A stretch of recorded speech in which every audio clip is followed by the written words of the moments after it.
A simple cleaning lady's daughter answers a mysterious phone call in French. Unintentionally, she discovers a $1 million scam about to ruin the company owner. Frightened but determined, she reveals the betrayal and changes the course of history. And that unlikely phone call ends up saving the tycoon from bankruptcy. What the millionaire did will surprise you. If this story interested you, don't forget to subscribe to our channel and tell us what city you're watching us from. We'll keep going.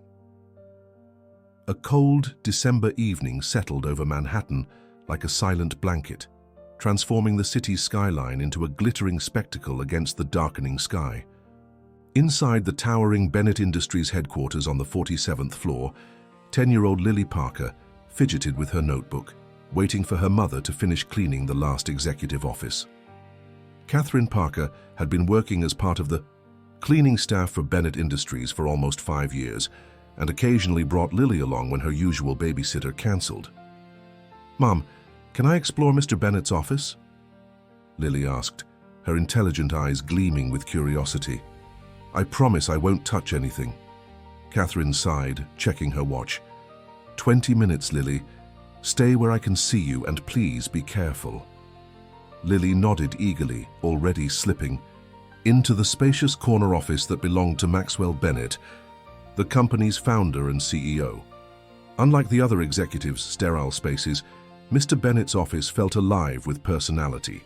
Walls lined with books, a collection of small jade figurines from his travels to Asia, and large windows offering a breathtaking view of Central Park, dusted with the season's first snow.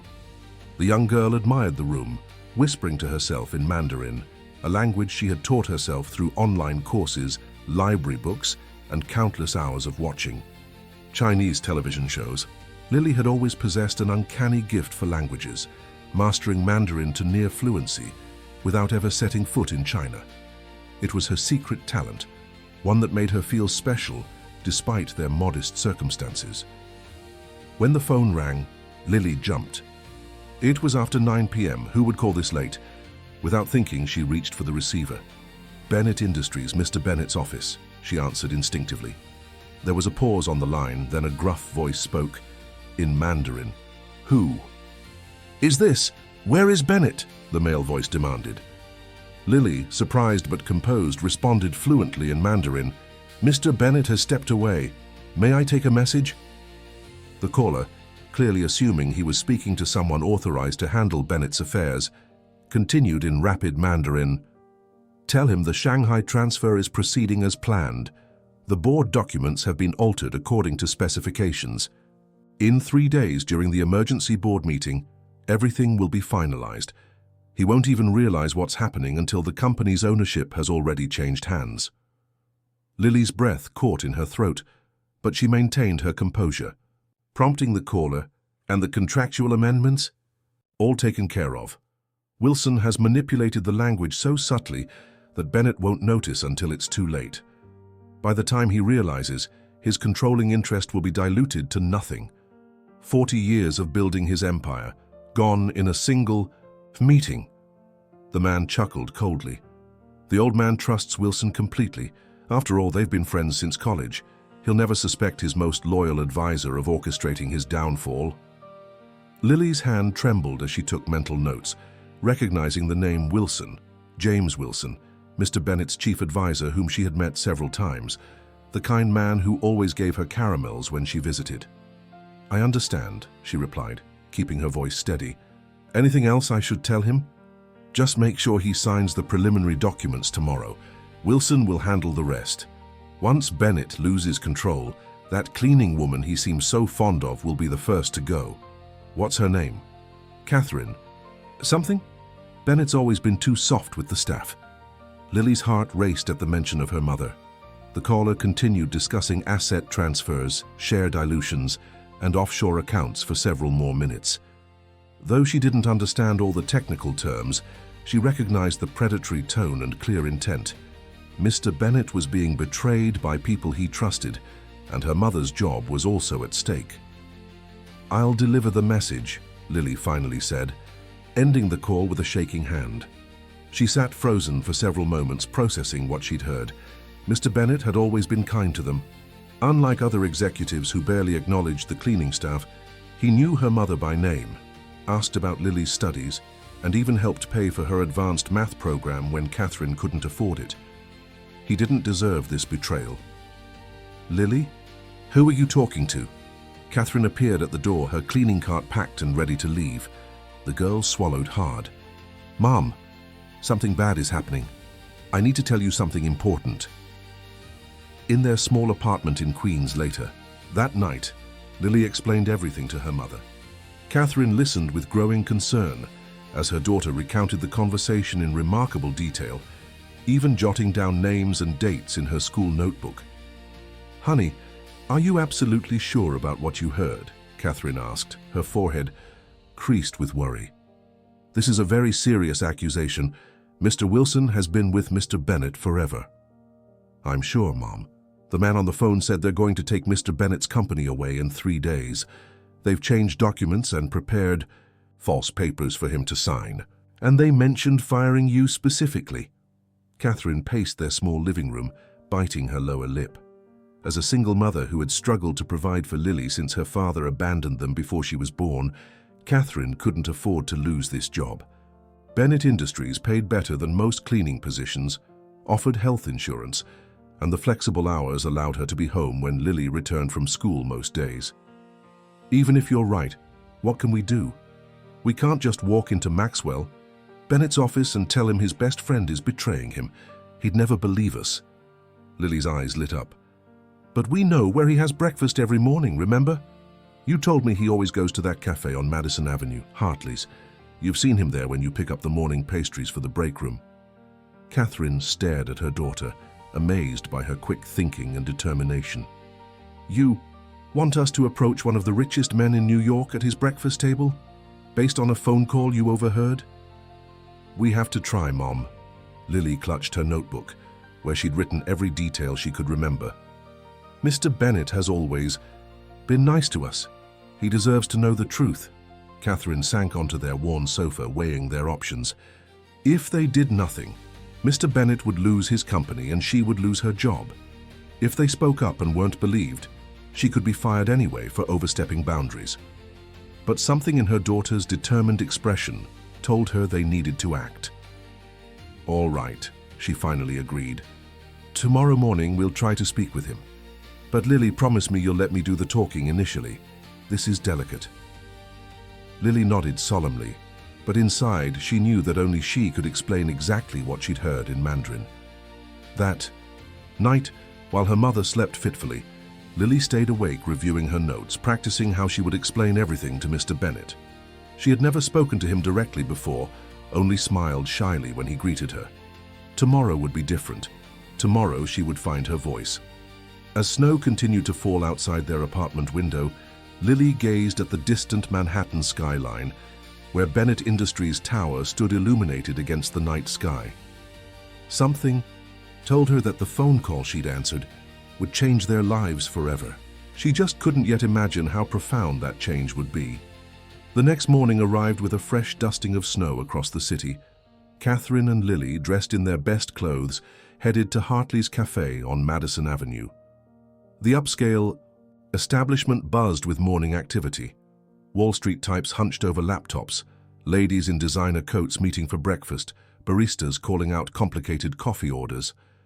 Catherine spotted Maxwell Bennett at his usual corner table, partially hidden behind a copy of the Wall Street Journal. At 55, Bennett cut an impressive figure. Silver hair perfectly trimmed, his bespoke suit immaculate, reading glasses perched on his straight nose. The success he'd built from nothing was evident in his confident posture. "I'm not sure. We should do this," Catherine whispered, suddenly hesitant. "We have to, Mom," Lily insisted, clutching her notebook tightly. Taking a deep breath, Catherine approached the table. "Mr. Bennett, I'm sorry to interrupt your breakfast." Maxwell looked up, surprise crossing his features as he recognized Catherine. "Catherine Parker, isn't it? From the evening cleaning staff?" His voice was pleasant, with the slight Texas drawl he'd never completely shed despite decades in New York. "Yes, sir. I'm sorry for the intrusion, but it's important. This is my daughter, Lily." Bennett smiled at the girl. Ah yes, the young math prodigy. How's that advanced program working out for you? Lily stepped forward, her heart pounding. Mr. Bennett, someone is trying to take your company away from you. The smile froze on his face. Excuse me? Catherine quickly intervened. Sir, perhaps we could sit down for just a moment. It's a rather sensitive matter. Something in her earnest expression made Bennett gesture to the empty chairs at his table. Please join me. Once seated, Catherine nodded to Lily, who opened her notebook. Yesterday evening I was in your office while my mum was cleaning. The phone rang and I answered it. You answered my private line? Bennett's eyebrows rose. Yes, sir, I'm sorry, but the person on the other end spoke in Mandarin and I... She hesitated. And you speak Mandarin? Bennett looked genuinely surprised. Fluently, Catherine confirmed with a hint of maternal pride. Lily has a gift for languages. She taught herself. Bennett turned his full attention to the girl. Go on, Lily. The man thought I was someone who works for you. He talked about changed documents and a board meeting in 3 days where they're going to take control of your company without you realizing it until it's too late. Lily's words tumbled out. He said Mr. Wilson is helping them. Maxwell Bennett went completely still. James Wilson, my chief advisor? Yes, sir. The caller said Mr. Wilson changed contract language that would dilute your controlling interest. Bennett's expression hardened, but he maintained his composure. That's a very serious accusation, young lady. James Wilson has been my friend for 30 years. I wrote down everything I could remember. Lily pushed her notebook toward him. They mentioned Shanghai transfers, altered board documents, and offshore accounts. They also said, she glanced at her mother, they plan to fire my mum once they take over. Bennett studied the detailed notes, his jaw tightening. Lily had recorded dates, names, and specific terms that a 10-year-old would have no way of knowing unless she'd actually heard them. More troublingly, they matched details of a confidential China expansion Bennett Industries was exploring, a project known to only a handful of top executives, including James Wilson. Sir, we understand if you don't believe us, Catherine said softly. But I couldn't live with myself if I didn't at least tell you what Lily heard. Bennett studied Catherine's face, then Lily's earnest expression. In his 35 years of business, he'd developed an instinct for sincerity. These two had nothing to gain from fabricating such a story. I have an emergency board meeting scheduled for Friday, he said finally, his voice low. 3 days from now, exactly as your caller mentioned. Lily nodded vigorously. That's when they plan to do it. Bennett fell silent, his breakfast forgotten. After a long moment, he pulled out his phone and made a quick call. Sandra, cancel my meetings until noon. Something's come up. He put the phone away and looked at Catherine and Lily. I need to hear everything from the beginning. Don't leave out a single detail. For the next hour in that quiet corner of Hartley's cafe, Lily recounted the entire conversation, occasionally consulting her notes. Catherine watched in amazement as her daughter switched effortlessly between English and phrases of Mandarin, explaining corporate terminology that should have been well beyond her understanding. As Lily spoke, Bennett's expression grew increasingly troubled. By the time she finished, he looked as though he'd aged years in a single hour. The acquisition terms she's describing, he said quietly to Catherine, are exactly what we've been negotiating with Jung Global Enterprises. A deal that only 5 people in my company know about in its entirety, and the contractual language, sir. He shook his head. I was scheduled to sign preliminary agreements today. Are you going to sign them? Lily asked anxiously. Bennett's lips curved in a grim smile. No, Lily, I'm not. But I am going to pretend everything is normal while I investigate these claims further. He studied the mother and daughter across from him. I need to ask something. Significant of both of you. Would you be willing to help me uncover what's really happening? Catherine hesitated. Mr. Bennett, we want to help, but I'm not sure how we could...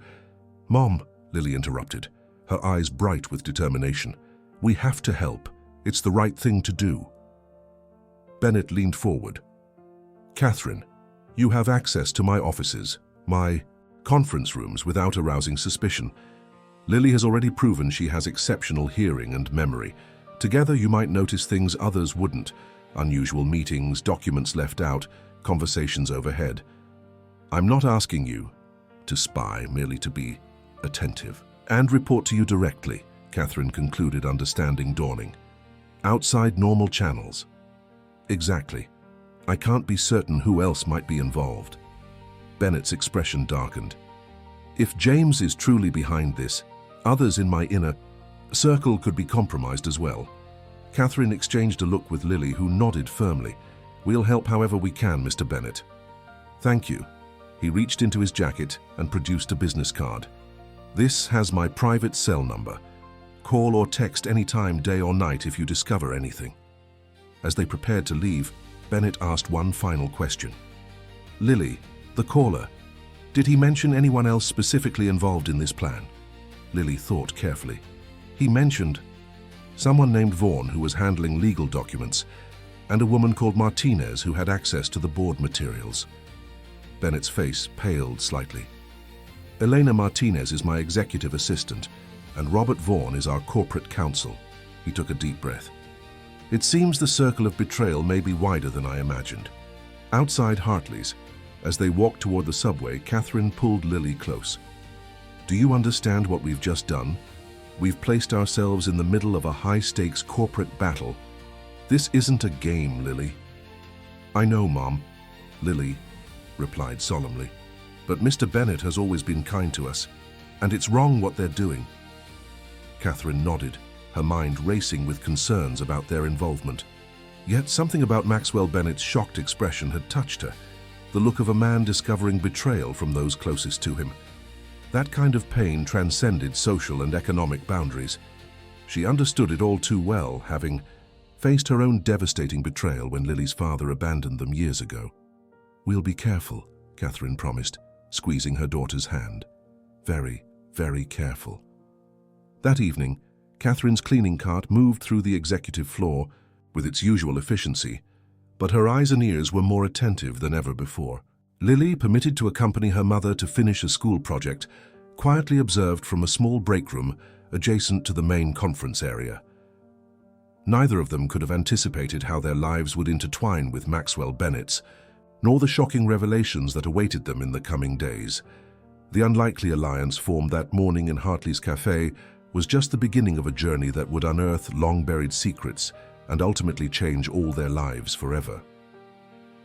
Later, that evening, Maxwell Bennett sat alone in his penthouse apartment overlooking Central Park, nursing a glass of bourbon. The documents Lily had mentioned lay spread before him, preliminary agreements for the Shanghai expansion that James Wilson had urged him to sign that morning. Bennett had made an excuse about wanting his personal attorney to review some language, buying himself time. 3 decades of friendship with James, from their days as roommates at Harvard Business School to building Bennett Industries together. Could James really be orchestrating his downfall? The thought was almost inconceivable, yet the details Lily had provided were too specific to dismiss. His phone buzzed with a text message from Catherine Parker. Mr. Bennett, Lily noticed Mr. Wilson leaving papers in Conference Room B meeting. Scheduled there tomorrow 7 a.m. with overseas partners, according to calendar on desk. Bennett texted back, "Thank you, please continue normal routine, I'll handle this." The next morning, Bennett arrived at his office at 6:30 a.m., hours before his usual time. He accessed the security system from his computer, directing cameras in Conference Room B to record without the usual indicator lights. Then he settled in his private study adjacent to his main office, which offered a discreet viewing angle into the conference room through one-way glass. A security feature installed years ago when industrial espionage concerns were at their height. At precisely 7 a.m., James Wilson entered the conference room, followed by Elena Martinez, Robert Vaughn, and 2 Asian businessmen Bennett recognized as executives from Jung Global. His stomach tightened as he watched his trusted circle of advisors greet the competitors with the familiarity of long-standing partners rather than new acquaintances. Through the audio feed, Bennett listened as his closest colleagues methodically outlined their strategy to undermine his control of Bennett Industries. The betrayal cut deep, but it was the casual way they discussed it that truly wounded him. as if orchestrating his professional destruction was merely another business transaction. "Bennett suspects nothing," James was saying, his voice confident. "He trusts me implicitly, always has." "The language in Section 12B has been modified as discussed," Robert Vaughan added, sliding documents across the table. "Once Bennett signs these preliminary agreements, the transfer triggers are locked in. During Friday's board meeting, when the full acquisition terms are presented, the dilution of his shares will be buried in subsection 23, paragraph 7, technical enough that he'll miss it until the voting is complete." "And you're certain the board will support this?" one of the Jung executives asked. "We've secured commitments from 7 of the 11 board members," Elena confirmed. "Some know the full plan. Others think they're simply voting on an aggressive but standard expansion. Either way, the outcome is assured." Bennett had heard enough. He quietly exited his hiding place and returned to his main office, his mind racing. He needed more evidence, something concrete to take to loyal board, members and authorities if necessary. But first, he needed allies within the company he could still trust. Later that morning, Bennett called his executive secretary, Olivia Reed, into his office. At 62, Olivia had been with Bennett Industries since its founding, serving as Maxwell's right hand through every triumph and crisis. If anyone's loyalty was beyond question, it was hers. "Olivia, I need your help with something extremely sensitive," he began, carefully explaining what he'd discovered. Her shocked expression quickly transformed into resolute determination. "Those ungrateful vipers," she muttered, "after everything you've done for them, James Wilson owes his entire career to you. I need your eyes and ears, Olivia. But this stays between us." She nodded firmly. "You know you can count on me, Max. Always have, always will." That evening, Catherine brought Lily to Bennett's office after hours, as requested. They found him there with Olivia, the atmosphere tense but purposeful. "Thank you for coming," Bennett greeted them. "Olivia knows everything, and she's going to help us gather evidence. We need to understand how deep this conspiracy goes before Friday's board meeting." Lily stepped forward, clutching her notebook. "Mr. Bennett, I've been thinking, why would Mr. Wilson betray you after so many years? It can't just be about money." The room fell silent. It was a startlingly insightful question from someone so young. Bennett sighed heavily. "That's been troubling me too, Lily. James is already wealthy from his shares in Bennett Industries. This move risks everything he's built with me." "Maybe it's personal," Lily suggested. "My teacher says when people do bad things, it's often because they're hurting inside." Bennett studied the young girl with newfound respect. "You might be onto something. James and I have had our disagreements over the years, but nothing that would explain this level of betrayal." "Unless it's about something from before," Lily persisted. "Something old that still hurts him." A shadow crossed Bennett's face. "There was one incident years ago. James was in love with a woman named Rebecca Morgan. I dated her briefly after they broke up. It caused a rift between us for a while, but I thought we'd moved past it. She eventually married someone else and moved to California." "Did you check if anything happened to her recently?" Lily asked. "Maybe that brought back old feelings." Bennett exchanged a surprised look with Olivia. "No, I haven't kept track of Rebecca over the years." Olivia was already typing on her tablet. "Rebecca Morgan, now Rebecca Chambers. Her husband passed away 6 months ago. She's moved back to New York recently, according to social media." "Around the time this plan was set in motion," Bennett mused. "Lily, your instincts are remarkable." Catherine watched her daughter with quiet pride. This perceptive, thoughtful child never ceased to amaze her. "We need to investigate everyone involved," Bennett continued. "Elena Martinez, Robert Vaughan, the board members who've allegedly been compromised. There has to be a paper trail, communications, something we can use." "Mr. Bennett," Catherine spoke up hesitantly. "While cleaning Mr. Wilson's office last week, I noticed he keeps a separate phone in his desk drawer. It's unusual. Most executives just carry their personal and company phones with them." "A third phone," Bennett nodded. potentially used for communications he doesn't want on company or personal devices. Good observation, Catherine. And there's something else, Olivia added. Eleanor has been accessing the secure document room after hours. I checked the entry logs. Nothing removed, but she's spent hours in there over the past month. Photographing documents, most likely, Bennett concluded. Gathering intelligence for Jung Global. As they continued strategizing, the office door suddenly opened. A tall, elegant woman in her early 40s entered, stopping short at the sight of the group. "Max, your assistant said you were in a meeting, but I thought—" She looked confused at the presence of a cleaning woman and a child in what appeared to be a serious discussion. Bennett stood quickly. "Rachel, this is unexpected. Everyone, this is Rachel Bennett, my ex-wife." Rachel's eyes narrowed with curiosity. "Am I interrupting something important?" Bennett hesitated, then made a decision. "Actually, yes, and perhaps you should be part of it." He gestured for her to join them. "Rachel is an attorney specializing in corporate law, and despite our divorce 5 years ago, she's one of the few people I trust completely." After Bennett brought Rachel up to speed, she sat back, her legal mind already analyzing angles. "This isn't just corporate malfeasance, Max. If they've falsified documents and conspired with foreign entities to seize control of an American company, there could be securities fraud and even national security implications. Which is why we need ironclad evidence," Bennett stressed. "Accusations against James Wilson and other executives without proof would look like paranoia on my part." "We have less than 48 hours before the board meeting," Olivia reminded them. Rachel turned her attention to Lily. "You're the one who overheard the original call in Mandarin?" Lily nodded, slightly intimidated by the poised woman. "That's extraordinary," Rachel said, clearly impressed. "I studied Mandarin for years and never achieved fluency." "Lily has many extraordinary qualities," Catherine said protectively, placing a hand on her daughter's shoulder. Rachel studied Catherine with a curious expression before returning her focus to Bennett. "Max, I think I know how we can trap them. But it will require all of us working together, and it comes with considerable risk." As Rachel outlined her strategy, an unlikely alliance solidified in that office. A wealthy businessman, his ex-wife, his loyal secretary, a cleaning woman, and a 10-year-old girl with an exceptional gift for languages.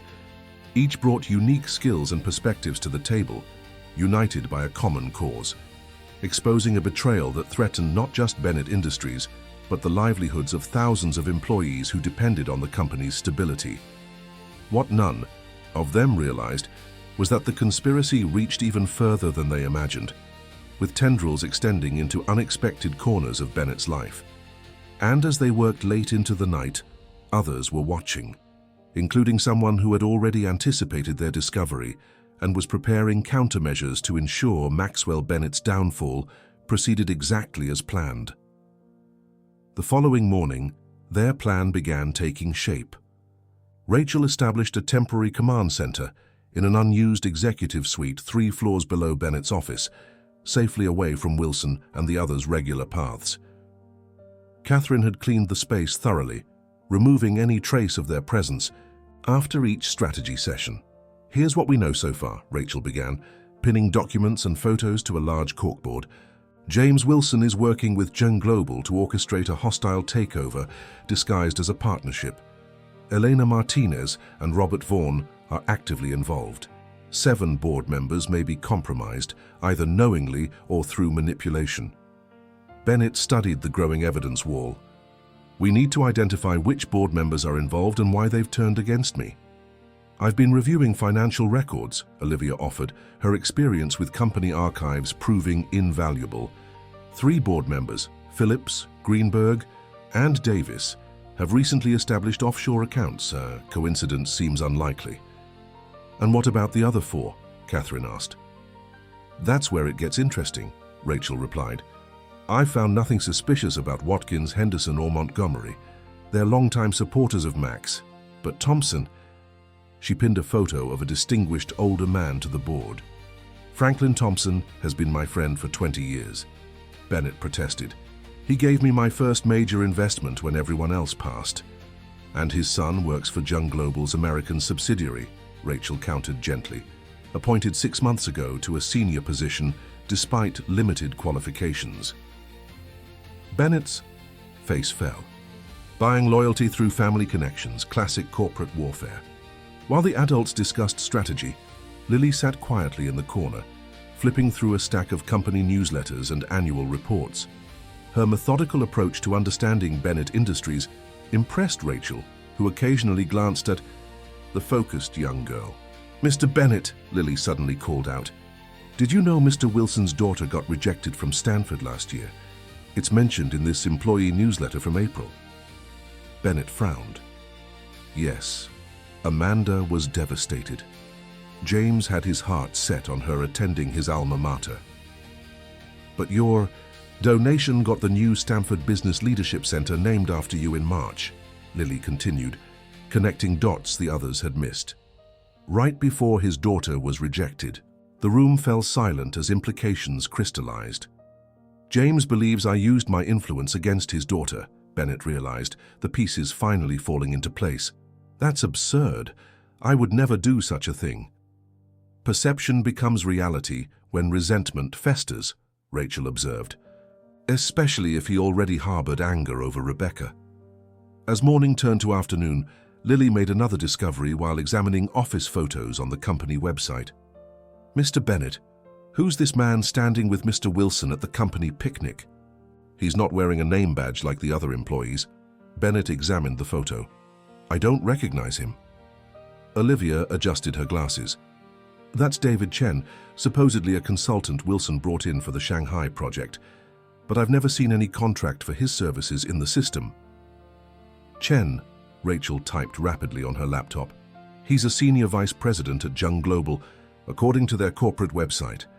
He's been meeting with Wilson on company property, hiding in plain sight."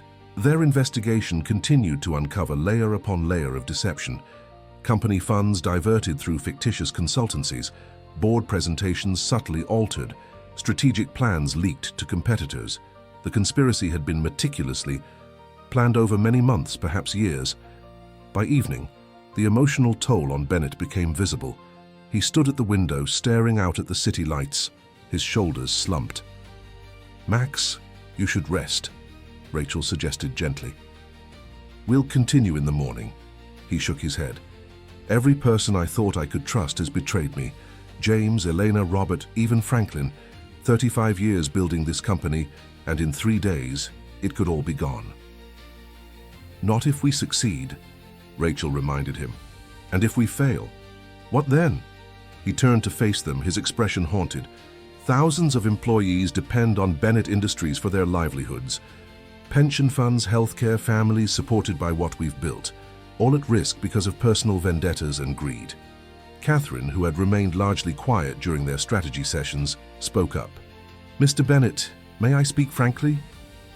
He nodded, surprised by her interjection. "I've worked for many wealthy people over the years. Most never learned my name, let alone asked about my daughter or helped with her education. You did. That matters." Bennett's expression softened slightly. "This company reflects who you are," Catherine continued. "You've built something that treats people with dignity, even those who clean your offices at night. That's worth fighting for." Lily, watching, her mother with admiration, added her own perspective. "My teacher says when bad things happen, it's a chance to show who you really are. I think you're showing that right now, Mr. Bennett." A hint of a smile touched Bennett's lips. "Wisdom from unexpected sources, thank you both." Rachel watched this exchange with curious intensity, her gaze lingering on Catherine and Lily. Something about their interaction with Maxwell stirred questions in her mind, but she remained focused on the immediate crisis. "We need to prepare for tomorrow's confrontation," she redirected. "The key is gathering evidence without alerting Wilson that we're onto him." "I may have a solution," Olivia said. "Wilson keeps his third phone in his office. If Catherine could access it during her cleaning rounds—" "Absolutely not," Bennett interrupted. "I won't put Catherine at that kind of risk." "I appreciate your concern," Catherine replied calmly, "but I clean that office every night. No one would question my presence." "It's too dangerous," Bennett insisted. "With respect, Mr. Bennett, this affects my future too," Catherine countered. "If these people take over your company, I lose my job. One of the few that pays living wages with benefits for people without. College degrees." Bennett studied her resolute expression, recognizing her determination matched his own. "How would you access the phone without raising suspicions?" "I have an idea," Lily piped up, her eyes bright with inspiration. As Lily outlined her surprisingly sophisticated plan, Rachel observed the dynamic between the four adults and the child. There was something almost familiar in the way Maxwell responded to Lily, a connection that seemed to transcend their brief acquaintance. The girl's intelligence and poise reminded Rachel of qualities she had always admired in Maxwell himself. That night, as Catherine and Lily implemented their part of the plan, Bennett and Rachel remained in the command center, monitoring security, feeds that Olivia had redirected to their screens. "You never mentioned how exceptional Catherine's daughter is," Rachel commented, watching Lily's confident movements on the monitor. "I didn't know until recently," Bennett admitted. "Catherine has worked here for years, but I only met Lily a few times in passing. She's remarkable. Her language abilities, her perception, her maturity." Rachel nodded thoughtfully. "She reminds me of someone." "Who?" "You, actually. That same analytical mind, the way she connects seemingly unrelated details." Rachel hesitated, then asked casually, "How old did you say she is?"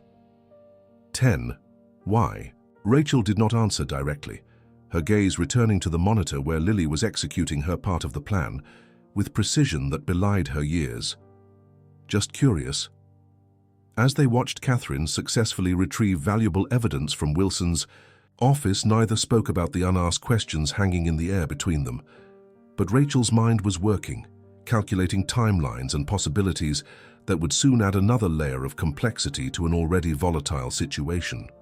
Meanwhile, in the shadowy corridors of Bennett Industries, other forces were moving into position.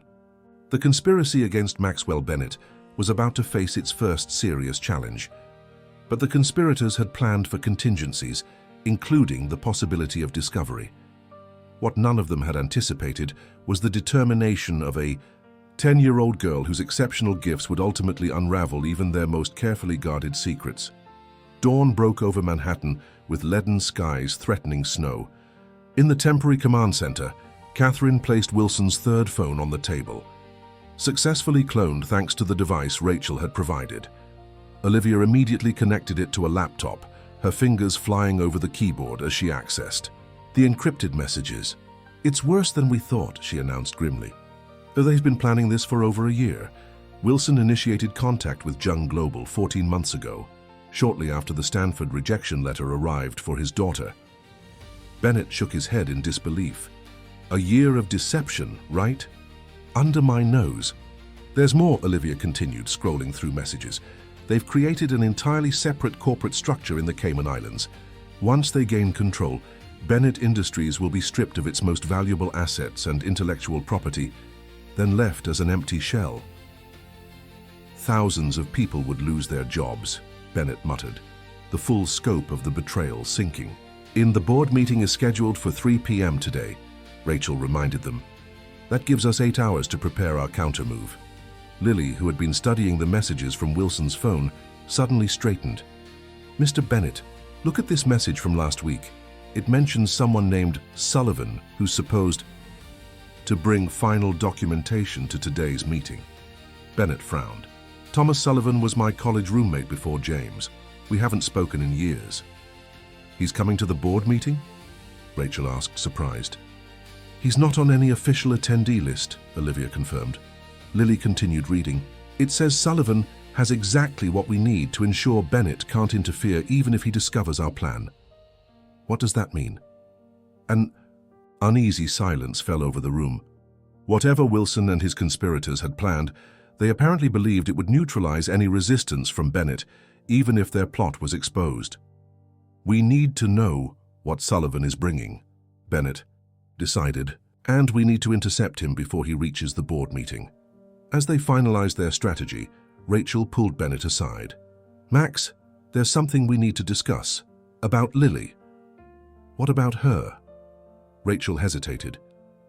Have you noticed how much she resembles you? The same analytical mind, the same expressions when she concentrates. Bennett looked confused. What are you suggesting?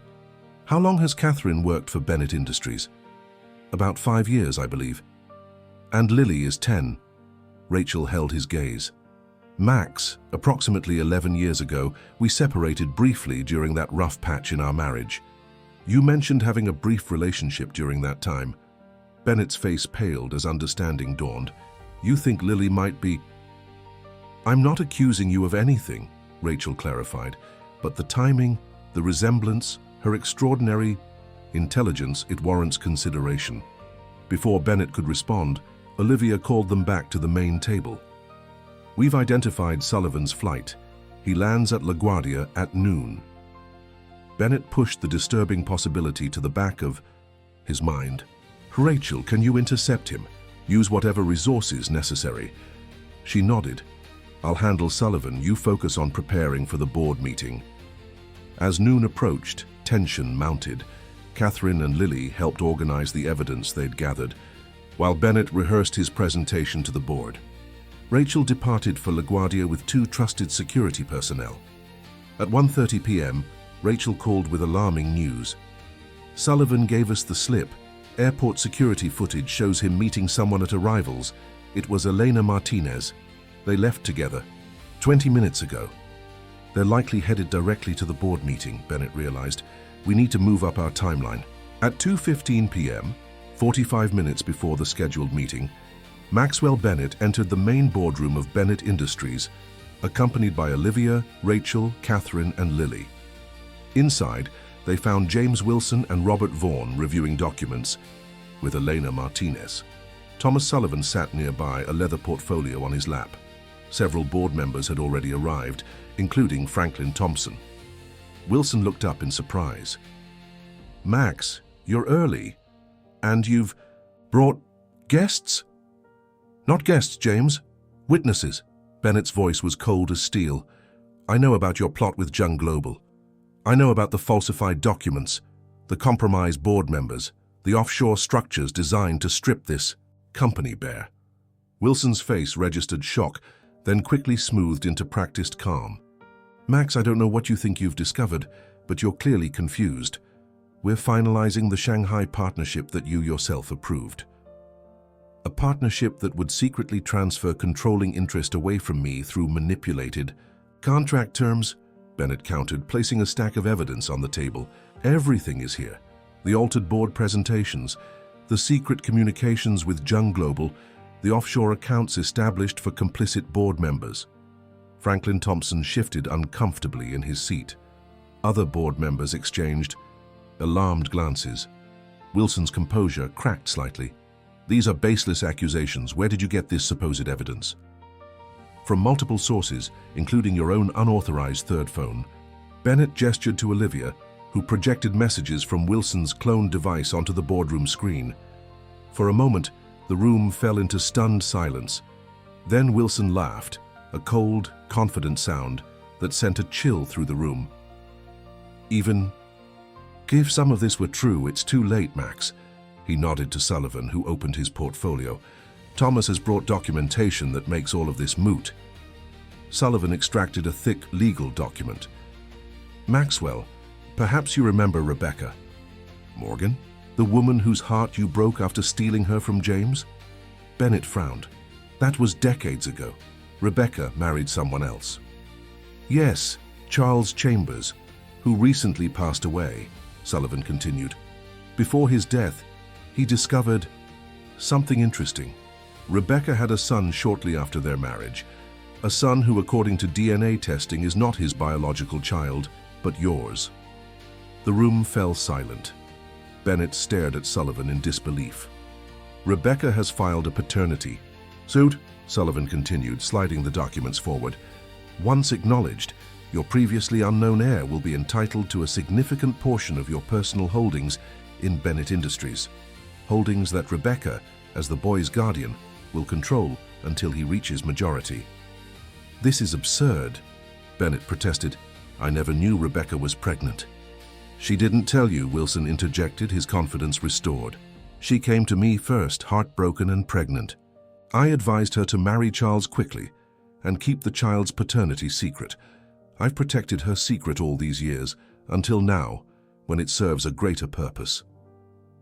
"Even if this were true," Rachel interjected, her legal mind quickly analyzing angles. "Paternity would need to be established through proper channels. This changes nothing about today's board vote, except that the revelation of Maxwell's hidden love child will destroy his credibility with the board," Wilson countered smoothly. "Not to mention the media frenzy when this leaks, as it surely will." Bennett stood frozen, the implications washing over him. If Sullivan's documents were legitimate, he had an unknown son. The revelation would indeed create chaos at the worst possible moment. Franklin Thompson cleared his throat. "Perhaps we should postpone the vote until these personal matters can be verified and addressed." "No," Bennett said firmly, recovering his composure. "This is a transparent attempt to distract from Wilson's conspiracy.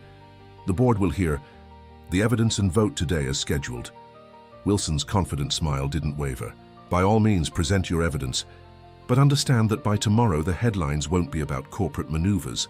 They'll be about Maxwell Bennett's abandoned child and the mother he discarded." The tension in the room was palpable. Bennett's allies looked uncertain, while Wilson's confidence suggested he believed victory was still within reach despite the exposed conspiracy. In the tense silence, a small voice spoke up. "Mr. Bennett, may I see those papers, please?" All eyes turned to Lily, who had remained quietly observant until now. Sullivan frowned. "This is hardly appropriate for a child." "Let her see them," Bennett decided, surprising everyone. Lily approached the table and carefully studied the paternity suit documents, her young face serious and focused. After several minutes, she looked up. "The dates are wrong," she said simply. "What?" Wilson snapped. "These papers say Rebecca's son was born on June 12th, but if Mr. Bennett is the father and they were together when you say they were..." She turned to Bennett. "When exactly did your relationship with Rebecca end?" Bennett thought carefully. "August of that year. We were only together for about 3 months, May through August." Lily nodded. "Then he couldn't be the father of a baby born in June. The timing doesn't work." She pointed to the document. "Either the birth date is false or the claim is." Wilson's face darkened as board members began murmuring among themselves. "The girl is confused," Sullivan insisted. "The birth certificate can be verified independently," Rachel interjected, already typing on her phone. "Public records of births are accessible. We'll know in minutes." Wilson and Sullivan exchanged alarmed glances as their hastily constructed contingency plan began unraveling under the scrutiny of a 10-year-old girl. In that moment of uncertainty, Catherine stepped forward, her voice quiet but clear. "There's something else everyone should know. Something I've kept secret for 10 years. All eyes turned to her as she placed a protective hand on Lily's shoulder. "Maxwell Bennett is not Rebecca's son's father," she said firmly. "But he is Lily's father." The boardroom erupted in shocked exclamations as Bennett stared at Catherine in stunned disbelief, his world shifting beneath his feet for the second time that afternoon. "That's impossible," Bennett whispered, staring at Catherine as the boardroom buzzed with shocked conversation. "We met 11 years ago," Catherine explained, her voice steady despite the tension crackling through the room. "I was working as a bartender at the Wentworth Hotel while putting myself through college. You were staying there during a business conference, going through that separation from Rachel you mentioned." Recognition dawned in Bennett's eyes. "Catherine Parker? You went by Cat, then?" She nodded. "We spent 2 weeks together. When I discovered I was pregnant, I tried to contact you, but you'd reconciled with Rachel. Your assistant said you weren't taking calls from hotel staff."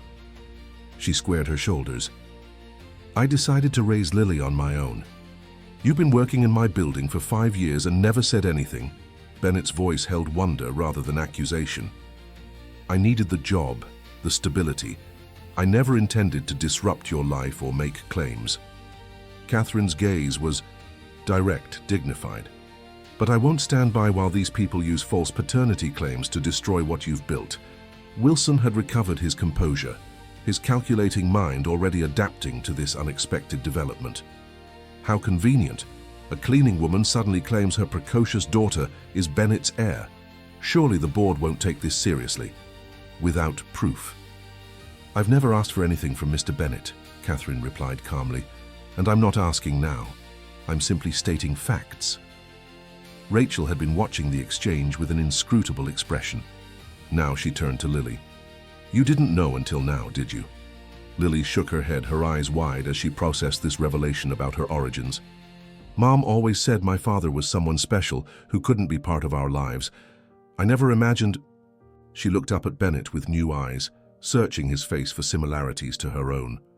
Bennett knelt to Lily's level, studying the child's features as if seeing them clearly for the first time, the determined set of her jaw so like his own, the analytical intensity in her eyes, the quick mind that connected disparate facts into coherent patterns.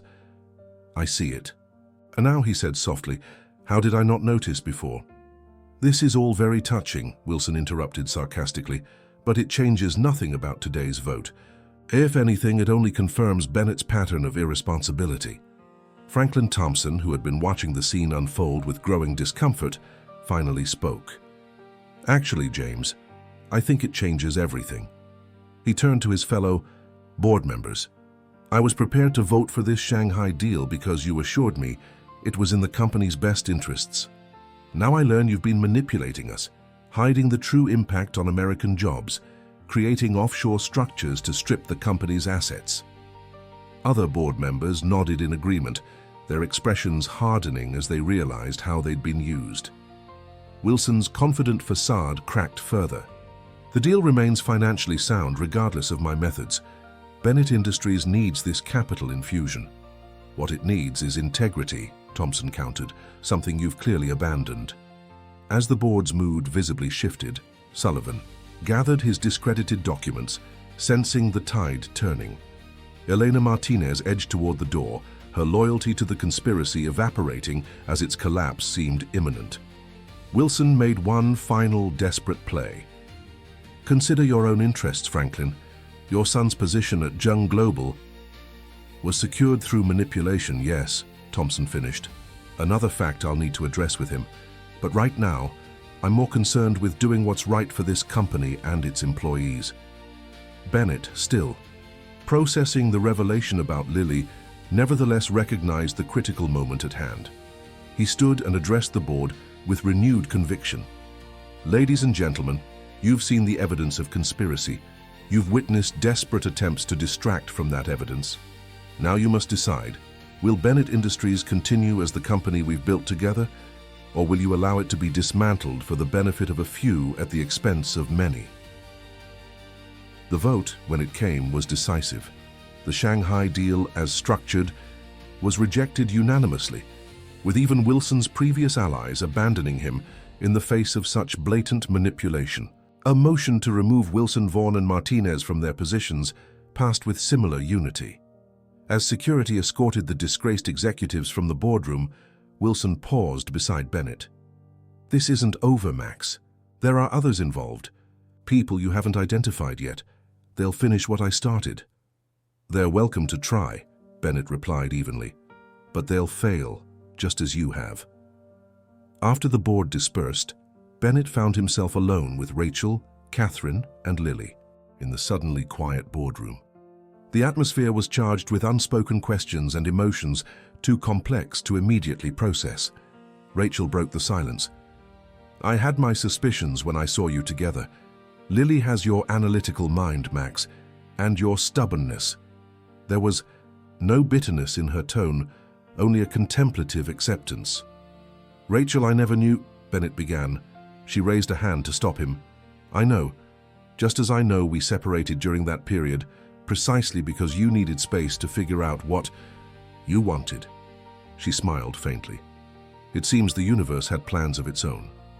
Catherine watched this exchange nervously. "I never intended for this to come out this way. Or at all, really." "Why did you keep it secret for so long?" Bennett asked gently. "Even after working here for years." "At first it was pride, then practical concerns. Single mothers aren't typically welcomed in corporate settings." Catherine's expression softened as she looked at her daughter. Eventually, it was about protecting Lily from disruption. We had found our balance. Lily, who had been uncharacteristically quiet, finally spoke. "Does this mean, are you really my father?" Bennett nodded, emotion making his voice rough. "It seems I am, and I've missed 10 years of your life already. But you helped with my math program," Lily pointed out, "and you always remembered my birthday when Mom mentioned it. Maybe you were being my father a little bit all along without knowing it." The simple wisdom in her words brought unexpected tears to Bennett's eyes. Perhaps I was. In the days that followed, Bennett Industries began the process of recovery. A thorough audit revealed the full extent of Wilson's conspiracy, including several lower-level employees who had been coerced or bribed into participation. The legitimate aspects of the Shanghai expansion were salvaged and restructured to benefit both companies without compromising Bennett's control. For Bennett personally, the revelation of Lily's paternity opened a door to a future he had never imagined. The corporate titan who had dedicated his life to building a business empire suddenly found himself contemplating playgrounds, parent-teacher conferences, and the delicate challenge of building a relationship with a daughter he hadn't known existed.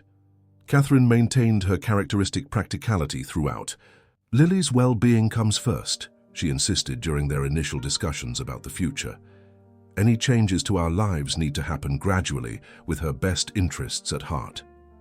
Bennett readily agreed. "I've missed 10 years. I don't want to miss anymore, but I respect the life you've built together. We'll find our way forward at whatever pace works for all of us." 1 week after the board meeting, Bennett invited Catherine and Lily to his penthouse for dinner, a first step toward building whatever new family dynamic might emerge from these extraordinary circumstances. As they enjoyed a meal prepared by Bennett's personal chef, Lily's natural curiosity emerged once again. "Mr. Bennett, you can call me Max," he offered gently, "or whatever makes you comfortable." Lily nodded thoughtfully. "Max, those people who tried to take your company, you said some of them might still be out there. Aren't you worried?" Bennett exchanged a glance with Catherine, impressed by their daughter's perceptiveness. "The primary conspiracy has been dismantled. If others attempt something similar, we'll be better prepared." "But how can you be sure?" Lily persisted. "Mr. Wilson said there were others you hadn't identified." "She has a point," Catherine acknowledged. "James Wilson isn't the type to make empty threats." Bennett considered this. "You're right. There may still be loose ends to address." He studied Lily with newfound admiration. "You've proven quite adept at uncovering hidden connections. Perhaps you'd like to help me review the evidence one more time. With your mother's permission, of course." Catherine smiled at the eagerness that lit up her daughter's face. "I think we'd both like to make sure this chapter is truly closed." As the evening progressed, the three began examining files and communications that might reveal remaining conspirators. Their collaborative analysis, Bennett's business acumen, Catherine's practical insights, and Lily's remarkable pattern recognition proved formidable.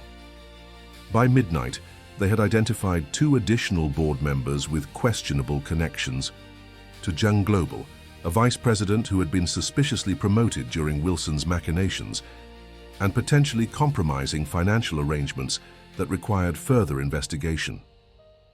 "We make a good team," Bennett observed, watching Lily stifle a yawn despite her determination to continue.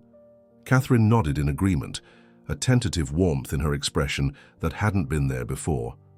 "We always did." As Bennett arranged for his driver to take Catherine and Lily home, a sense of rightness settled over him, a feeling that transcended the corporate victory or the shocking personal revelation. Something fundamental had shifted in his life's trajectory, opening possibilities he had never anticipated, but now couldn't imagine living without. What none of them realized was that their work was not yet complete. The final thread of Wilson's conspiracy remained hidden, waiting to be pulled at the precise moment when they believed themselves most secure. And when that moment came, it would test not only their newfound alliance, but the fragile family bonds just beginning to form between them. 3 months later, Spring brought new beginnings to New York City. Cherry blossoms adorned Central Park, and within the walls of Bennett Industries, a cautious optimism had replaced the tension of winter's corporate battle. Maxwell Bennett had restructured his executive team, promoting loyal employees into key positions vacated by Wilson's conspirators. Bennett Industries' stock had recovered from its temporary dip, and the legitimate aspects of the Shanghai expansion were proceeding under transparent terms that benefited all parties. More significantly, Bennett had begun the careful, delicate process of building a relationship with Lily. Their Tuesday and Thursday evening dinners had become a cherished routine, sometimes at his penthouse, other times at Catherine's modest Queen's apartment. On weekends, they visited museums, attended math competitions where Lily excelled, or simply walked through Central Park, getting to know each other through unhurried conversation. Catherine observed this developing bond with a mixture of joy and apprehension. She had raised Lily alone for 10 years, creating a close-knit unit of two. Now they were becoming three, and while she welcomed Bennett's positive influence in Lily's life, the adjustment wasn't without challenges. "You're still holding back," Rachel noted over lunch with Catherine. The two women had, somewhat surprisingly, formed their own tentative friendship in the aftermath of revelations. Rachel's legal expertise had proven invaluable in establishing formal recognition of Lily's paternity without media scrutiny, and Catherine appreciated her pragmatic approach. "I'm being cautious," Catherine corrected, "for Lily's sake." Rachel studied her thoughtfully. "And for yours. You're afraid of depending on Max, aren't you? Afraid that if you allow yourself to fully trust this arrangement, it might still fall apart." Catherine sighed. "Is it that obvious?" "Only to someone who spent 15 years married to the man," Rachel replied with a small smile. "Max isn't perfect, but when he commits to something or someone, he's all in. He won't abandon Lily now that he knows she's his daughter, and he won't abandon you either." "Me?" Catherine looked startled. "Max and I aren't—" "That was a brief thing years ago." Rachel's knowing look made Catherine flush slightly. "The way he looks at you suggests he wouldn't mind revisiting that brief thing. But that's for you two to figure out. My concern is for Lily." "You've been remarkably supportive," Catherine acknowledged. "Most ex-wives wouldn't be so gracious about their former husband's unexpected child. Max and I had our chance. We wanted different things. I was focused on my career, he on his company. We're better as friends." Rachel hesitated, then added, "Besides, I never gave him children. That was a point of contention between us. Seeing him with Lily, he's found a part of himself he didn't know was missing." That evening, Bennett called an unexpected meeting at his penthouse. Catherine and Lily arrived to find Olivia Reed and two board members, Franklin Thompson and Andrea Montgomery, already present along with Rachel. "What's happening?" Catherine asked, noting the serious expressions. "We've uncovered Wilson's final play," Bennett explained, guiding them to his study where documents and photographs covered a large table. "He didn't just want to take control of Bennett Industries, he wanted to destroy it entirely," Olivia elaborated. "We've discovered that Jung Global never intended to maintain Bennett Industries as a going concern. Their plan was to acquire our technological patents, manufacturing processes, and client relationships, then dissolve the company entirely. 14,000 jobs would have been eliminated." "But why?" Lily asked, absorbing the documents with her usual quick comprehension. "Wouldn't the company be worth more intact?" "Not to our competitors," Bennett explained. "Jung Global already has manufacturing capacity. What they wanted was our intellectual property and market share. Once acquired, they plan to shift all production to their existing facilities in Asia." "And we have proof of this?" Catherine asked. Franklin Thompson nodded grimly. "Indisputable evidence, but there's more." He glanced at Bennett. "We've also identified Wilson's remaining operative within the company." "Who?" Catherine and Lily asked simultaneously. "Calvin Lawrence," Bennett said, placing a photograph on the table. "My new chief financial officer, the man I promoted to replace Wilson." "But you vetted him thoroughly," Catherine protested. "We thought we did," Rachel corrected. "He presented the perfect image of loyalty. In reality, He's been Wilson's protégé for years, carefully positioned as a contingency plan. Lily studied the photograph. I remember him. He always brings fancy chocolates when he comes to meetings. He gave me some once. He's been gathering information, waiting for the right moment, Bennett continued. Tomorrow, at the quarterly investors meeting, he plans to present manipulated financial data that would tank our stock price and trigger loan covenants, potentially forcing a distress sale. Can't you simply remove him from his position before the meeting? Catherine asked. Not without alerting his conspirators, Rachel explained. We need to let the plan unfold, just enough to identify everyone involved, then dismantle it completely. Bennett turned to Lily. Which is where you come in if you're willing. Me? Lily's eyes widened. Lawrence doesn't know we've identified him, Bennett explained carefully, but he's cautious, keeps all incriminating evidence on an encrypted drive he carries with him. We need to access that drive during tomorrow's presentation. Max, Catherine interjected, her protective instincts flaring. You can't involve Lily in something potentially dangerous. It would be completely safe, Bennett assured her. Lawrence has a blind spot where Lily is concerned. He sees her as just a child, not a threat. During his presentation, she could innocently deliver a message that would require him to step away briefly. That would give our security team the window they need. Catherine remained skeptical. I don't like involving her in corporate espionage. It's not espionage. It's protecting what's ours, Bennett countered, then caught himself. I'm sorry, what's mine? I shouldn't presume. No, Catherine interrupted softly. You're right the first time, ours. She glanced at Lily, then back to Bennett. These past months have shown me that we're in this together now. You, me, and Lily. This company's future affects all of us. Bennett's expression softened with something that looked remarkably like hope. The next morning, Bennett Industries' main conference center filled with investors, board members, and financial analysts for the quarterly presentation. Calvin Lawrence moved confidently through his preliminary remarks, building toward the moment when he would unveil the manipulated data that would send the company into chaos. As planned, Lily entered the room quietly during his presentation, a folded note in hand. Excuse me, Mr. Lawrence, she said politely. Ms. Reed asked me to give you this urgent message. Lawrence glanced at the note, which requested his immediate presence for an urgent call from a major shareholder. I'll be right back, he told the audience, following Lily out. In the hallway, Lawrence was met not by Olivia Reed, but by Bennett's security team. Within minutes, his encrypted drive was copied, his scheme exposed, and the man himself escorted from the building. Bennett smoothly took over the presentation, delivering accurate financial results that showed the company's strong recovery and promising future. As the investors responded with approval, Catherine watched from the back of the room, a mixture of pride and wonder filling her heart. Later that evening, as they celebrated their victory with a small gathering at Bennett's penthouse, Franklin Thompson raised his glass in a toast to Bennett Industries, saved by the most unlikely alliance I've ever witnessed.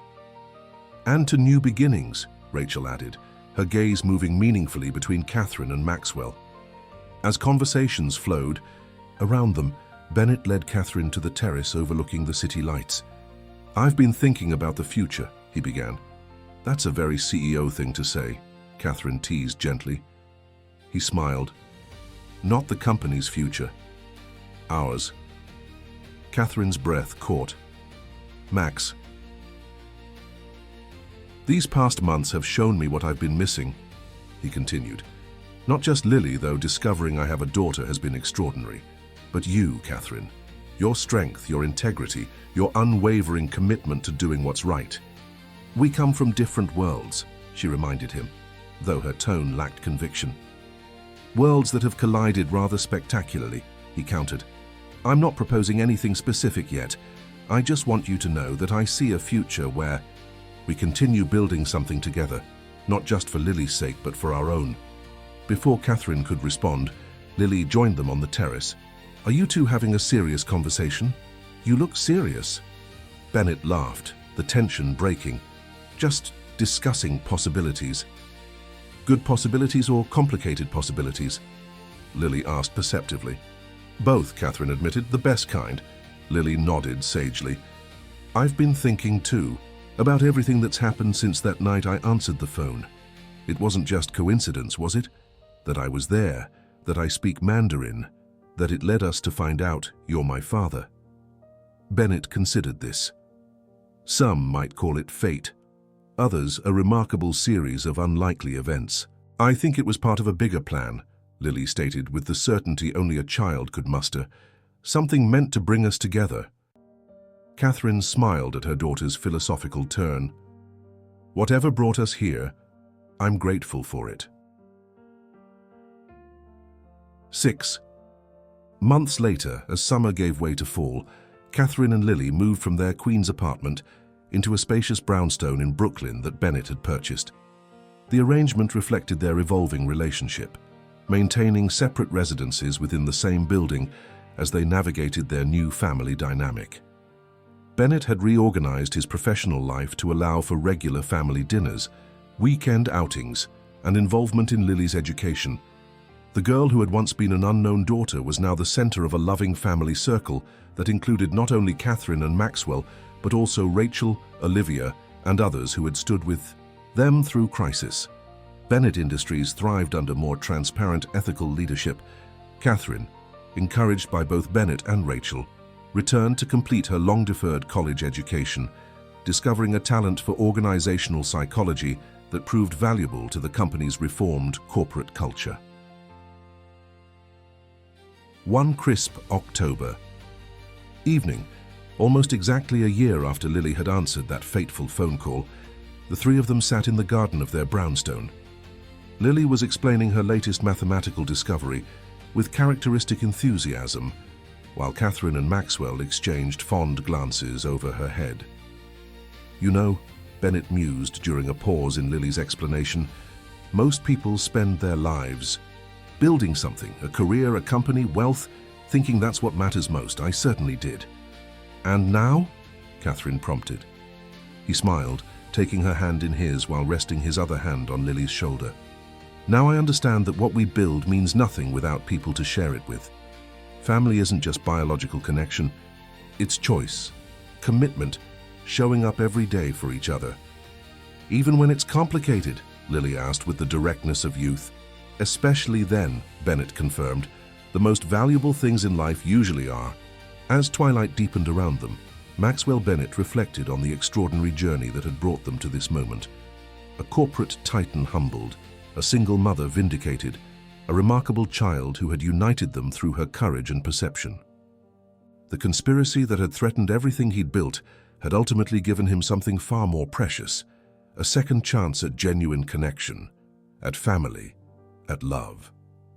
Years later, when Lily had grown into a brilliant young woman preparing to leave for college, she received an unexpected phone call late one evening.